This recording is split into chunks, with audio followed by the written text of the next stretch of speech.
It's the Arizona Golf Association Rule of the Month, brought to you by Physician's Choice CBD. When it comes to talking rules, there's none better than longtime USGA rules official and Arizona Golf Association Executive Director, Ed Gowan. Yeah, it's time for another Rule of the Month. This month's rule is match play, Rule 3.2. There are two kinds of golf, match play and stroke play. They're actually different games, although the same rules are used with different applications.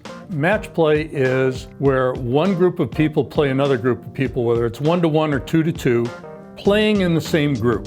That's match play. It's not your total score that makes the difference, it's whether or not you win the hole. So as soon as one hole's over, move on to the next one, it's a new game. It's important that each player knows the rules of match play before beginning the match, especially if there's handicaps involved. When it comes to handicap strokes, we begin a match, we have to tell how many strokes you have. Well, people usually use their handicap index. That's not the way the rules read. The rules tell you that your handicap is your course handicap from the tees being played, which will change from course to course and set of tees to set of tees. And you're required in match to give the correct number of strokes. If you're giving me 5 strokes in match play, I get those 5 strokes on the 1, 2, 3, 4, and 5th holes on the scorecard. And if I'm only supposed to get 4, and we start the first hole with you thinking and we agreeing that I'm getting 5, I'm DQ'd. We don't make an adjustment even if that 5th hole hasn't been played. Another big thing to consider before starting your match is don't get suckered into collusion by your opponent. I'll give you an example. 2 players decide we're going to go out and play today, and this is a match in the club, and we're going to concede all putts within the leather. Everything good inside the leather today? That's cool with me. So as soon as one player hits a ball off the first tee, they've agreed to avoid a rule, and so they're both disqualified. Disqualification! Now don't get this confused with concessions. We've all seen this on TV or done this ourselves inside a match. As long as you haven't agreed to do it ahead of time, you can always concede a putt. Pick it up, that's good. You can concede a hole. I hate this hole. I'm gonna give it to you. Pick it up. Or I can concede the match. You know, I'm not gonna be able to play the next match, so the game's yours. So as long as the match, the hole, or the stroke has not been played, then it can be conceded. Just to be clear, you can't concede a putt that's already been missed. I missed a 3-foot putt. Oh, that was good. That was good. Let's just say you made it. No, that's not good. It's only the next stroke that can be conceded. You know what? I think it's good. Pick it up. Yeah? Yeah. Woo-hoo-hoo! Another thing worth mentioning is that there's no 2-stroke penalties in match play. It's all hole by hole, and instead of 2 strokes, it's a loss of hole. One of the other parts about match play is it's important to know how you stand.